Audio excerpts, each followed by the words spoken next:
എല്ലാവർക്കും ഒരിക്കൽ കൂടി ഹോം ടിപ്സ് ആൻഡ് കുക്കിങ്ങിലേക്ക് സ്വാഗതം. ഇന്ന് നമുക്ക് വളരെ എളുപ്പത്തിൽ ടേസ്റ്റി ആയിട്ടുള്ള സാമ്പാർ എങ്ങനെയാണ് ഉണ്ടാക്കുന്നതെന്ന് നോക്കാം. റെസിപ്പിയിലേക്ക് കടക്കുന്നതിന് മുമ്പ് ഈ ചാനൽ സബ്സ്ക്രൈബ് ചെയ്യുന്നവർ റൈറ്റ് സൈഡിൽ കാണുന്ന ബെല്ലൈക്കണും കൂടി ഒന്ന് ക്ലിക്ക് ചെയ്തെങ്കിൽ മാത്രമേ ഞാനിടുന്ന ഓരോ വീഡിയോയുടെയും നോട്ടിഫിക്കേഷൻ നിങ്ങൾക്ക് കിട്ടുകയുള്ളൂ. 3/4 കപ്പ് തുവരപ്പരിപ്പ് എടുക്കുന്നുണ്ട്. ഇതിന് സാമ്പാർ പരിപ്പെന്നും പറയും. ഈ പരിപ്പൊന്ന് നന്നായിട്ട് കഴുകി ഇതിലേക്ക് 2 കപ്പ് വെള്ളം ഒഴിച്ച് കുക്കറിൽ 1 വിസിൽ വരുന്നത് വരെ വേവിച്ചെടുക്കുന്നുണ്ട്. പരിപ്പ് വേകുന്ന സമയത്ത് ബാക്കി ചേരുവകൾ തയ്യാറാക്കാം. 5-6 വെണ്ടയ്ക്ക എടുത്ത് മുറിച്ച് കുറച്ച് വെളിച്ചെണ്ണയിലൊന്ന് വറുത്തെടുക്കാം. ഒരുപാട് വറക്കേണ്ട ആവശ്യമില്ല, ചെറുതായിട്ടൊന്ന് വറുത്തെടുത്താൽ മതി. ഈ വീഡിയോ കണ്ടിട്ടുണ്ടെങ്കിൽ അത് എത്രമാത്രം വറക്കണമെന്ന് മനസ്സിലാകും. ഇതുപോലെ ഒന്ന് വറുത്തെടുക്കുകയാണെങ്കിൽ സാമ്പാറിന് നല്ല ടേസ്റ്റ് കിട്ടും. ഒരു പ്രാവശ്യം ചെയ്ത് നോക്കിയാൽ ആ സാമ്പാറിലുള്ള വ്യത്യാസം മനസ്സിലാകും. വെണ്ടയ്ക്ക കണക്കിന് പാകമായിട്ടുണ്ട്. ഇതിനി അടുപ്പത്ത് നിന്ന് മാറ്റാം. സാമ്പാറിന് വേണ്ടി കുറച്ച് പച്ചക്കറികൾ എടുത്തിട്ടുണ്ട്. ഉരുളക്കിഴങ്ങ് 2 എണ്ണം എടുത്തിട്ടുണ്ട്. വഴുതനങ്ങ ഇതിൻ്റെ പകുതി ഭാഗമേ എടുക്കുന്നുള്ളൂ. 2 സവോള, 2 തക്കാളി. ഇത് കറിക്ക് വേണ്ടി മാത്രം ഉപയോഗിക്കുന്ന ഒരു തരം കായാണ്. ഇതിന് പകരം ഏത്തക്കായ ഉപയോഗിക്കാം. ഇതിൻ്റെ പകുതി എടുക്കുന്നുണ്ട്. 2-3 അല്ലി വെളുത്തുള്ളി, കുറച്ച് നീളമുള്ള പയർ, കുറച്ച് മുരിങ്ങക്കോല്, കുറച്ച് കറിവേപ്പില. എരിവിനനുസരിച്ച് പച്ചമുളക് ചേർത്ത് കൊടുക്കാം. സാമ്പാർ പൊടിക്ക് കുറച്ച് എരിവുണ്ട്, അത് അഡ്ജസ്റ്റ് ചെയ്തിട്ട് വേണം പച്ചമുളക് ചേർത്ത് കൊടുക്കാൻ. സാമ്പാറിലേക്ക് വേണ്ട പച്ചക്കറികളെല്ലാം ഇവിടെ വൃത്തിയാക്കി മുറിച്ച് വെച്ചിട്ടുണ്ട്. ഈ സമയമാകുമ്പോഴേക്ക് കുക്കറിലെ പരിപ്പൊക്കെ വെന്ത് അതിൻ്റെ പ്രഷറൊക്കെ മാറിക്കിട്ടിയിട്ടുണ്ട്. ഇതിലേക്ക് മുറിച്ച് വെച്ചിരിക്കുന്ന പച്ചക്കറികൾ ഓരോന്നായിട്ട് ചേർത്ത് കൊടുക്കാം.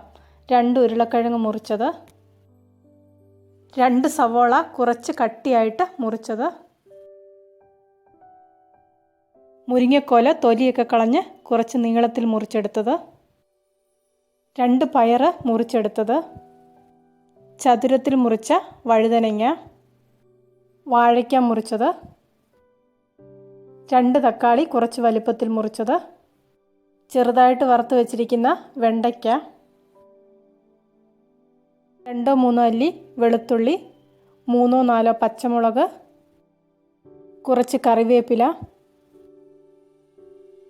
പച്ചക്കറി വേവിക്കുന്ന സമയത്ത് ഇതിലേക്ക് 1.5 സ്പൂൺ സാമ്പാർ പൊടി ചേർത്ത് കൊടുക്കുന്നുണ്ട്. ഞാൻ ഈ ഒരു ബ്രാൻഡ് സാമ്പാർ പൊടിയാണ് സാധാരണയായിട്ട് ഉപയോഗിക്കുന്നത്.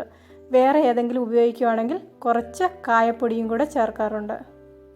കായം കൂടുതലുള്ള പൊടി ഇടുവാണെങ്കിൽ സാമ്പാറിന് കുറച്ചും കൂടെ ടേസ്റ്റ് കൂടും. 1/2 സ്പൂൺ മഞ്ഞൾപ്പൊടിയും കൂടെ ചേർക്കാം. ആവശ്യത്തിനുള്ള ഉപ്പും കൂടെ ചേർത്ത് കൊടുക്കുന്നുണ്ട്. 3 കപ്പ് വെള്ളം ഇതിലേക്ക് ഒഴിച്ചു കൊടുക്കുന്നുണ്ട്. 750 മില്ലിയാണ് 3 കപ്പ്. ഈ ഒരളവ് വെള്ളം ഒഴിച്ചു കൊടുക്കുകയാണെങ്കിൽ ഒരു മീഡിയം തിക്കായിട്ടുള്ള സാമ്പാറാണ് കിട്ടുന്നത്. കൂടുതൽ ലൂസായിട്ടുള്ള സാമ്പാർ വേണ്ടവർക്ക് കുറച്ചും കൂടെ വെള്ളം ഒഴിച്ചു കൊടുക്കാം. ചേരുവകളെല്ലാം ചേർത്തിളക്കിയതിന് ശേഷം 1 വിസിൽ വരുന്നത് വരെ കുക്കർ അടുപ്പത്ത് വയ്ക്കുന്നുണ്ട്. ഇനി ഇതിലേക്ക് വേണ്ട ബാക്കി ചേരുവകൾ എന്തൊക്കെയാണെന്ന് നോക്കാം. ഇവിടെ കുറച്ച് തേങ്ങ വറുത്തത് എടുത്തു വെച്ചിട്ടുണ്ട്. ഇത് ഞാൻ 1 കൊല്ലത്തേക്ക് ഒന്നിച്ച് വറുത്ത് വെച്ചിരിക്കുന്ന തേങ്ങയിൽ നിന്ന് എടുത്തതാണ്. കുറച്ച് കടുക്. സാമ്പാർ പൊടി ഓരോരുത്തരുടെയും ഇഷ്ടത്തിനനുസരിച്ച് ചേർത്ത് കൊടുക്കാം. കുറച്ച് വാളൻപുളിയാണ്. സാമ്പാറിൽ സാധാരണ വാളൻപുളി പിഴിഞ്ഞൊഴിക്കാറുണ്ട്. ഞാനിതിൽ ചേർത്ത് കൊടുക്കുന്നില്ല, കാരണം 2 തക്കാളി ചേർക്കുമ്പോൾ തന്നെ ആവശ്യത്തിനുള്ള പുളി കിട്ടുന്നുണ്ട്.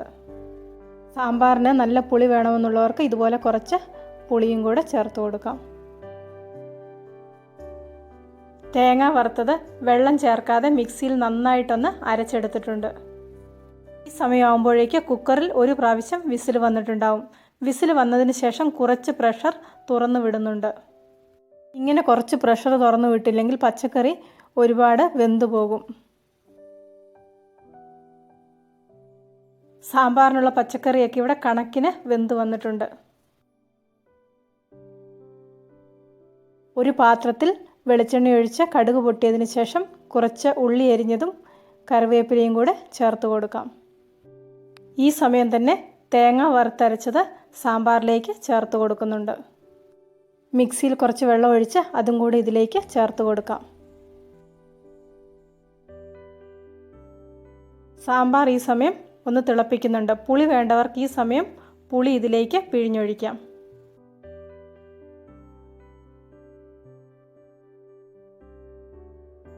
ഉപ്പ് കുറവാണെങ്കിൽ ഈ സമയത്ത് ഉപ്പ് ചേർത്ത് കൊടുക്കാം. കടുക് പൊട്ടിക്കാൻ വെച്ചിരിക്കുന്ന ഉള്ളിയും കറിവേപ്പിലയും നന്നായി മൂത്ത് വന്നിട്ടുണ്ട്. ഇതിലേക്ക് 1 സ്പൂൺ സാമ്പാർ പൊടിയും കൂടെ ചേർത്ത് കൊടുക്കുന്നുണ്ട്. ഈ സമയം ഇതിൻ്റെ തീ ഓഫ് ചെയ്യണം. സാമ്പാർ പൊടി കൂടുതൽ വേണമെന്നുള്ളവർക്ക് ഈ സമയത്ത് കൂടുതൽ സാമ്പാർ പൊടി ചേർത്ത് കൊടുക്കാം. വളരെ ടേസ്റ്റി ആയിട്ടുള്ള സാമ്പാർ ഇവിടെ റെഡി ആയിട്ടുണ്ട്. എല്ലാവരും ഇതുപോലെ ഒരു പ്രാവശ്യം സാമ്പാർ ഉണ്ടാക്കി നോക്കണം. നിങ്ങൾക്കിതിൻ്റെ ടേസ്റ്റ് നന്നായിട്ട് ഇഷ്ടപ്പെടും. എടുത്തു വെച്ചിരുന്ന സാമ്പാർ പൊടിയിൽ ഇത്രയും പൊടി ചേർക്കാതെ വെച്ചിട്ടുണ്ട്. കൂടുതൽ പൊടി വേണമെന്നുള്ളവർക്ക് കുറച്ചും കൂടെ പൊടി ചേർത്ത് കൊടുക്കാം. ഇന്നത്തെ ഈ റെസിപ്പി ഇഷ്ടപ്പെട്ടെങ്കിൽ ലൈക്ക് ചെയ്യണം, ഷെയർ ചെയ്യണം. കൂട്ടത്തിൽ ചാനൽ സബ്സ്ക്രൈബ് ചെയ്യാത്തവർ ആരെങ്കിലും ഉണ്ടെങ്കിൽ സബ്സ്ക്രൈബ് ചെയ്യാനും മറക്കണ്ട. സബ്സ്ക്രൈബ് ബട്ടൺ ക്ലിക്ക് ചെയ്യുമ്പോൾ റൈറ്റ് സൈഡിലായിട്ട് ഒരു ബെല്ലൈക്കൺ വരും. അതും കൂടി ഒന്ന് ആക്ടിവേറ്റ് ആക്കിയിട്ടുണ്ടെങ്കിൽ മാത്രമേ ഞാൻ ഓരോ വീഡിയോയും അപ്ലോഡ് ചെയ്യുമ്പോൾ നിങ്ങൾക്ക് അതിനുള്ള നോട്ടിഫിക്കേഷൻ കിട്ടുകയുള്ളൂ. പുതിയൊരു വീഡിയോയുമായിട്ട് വീണ്ടും കാണാം.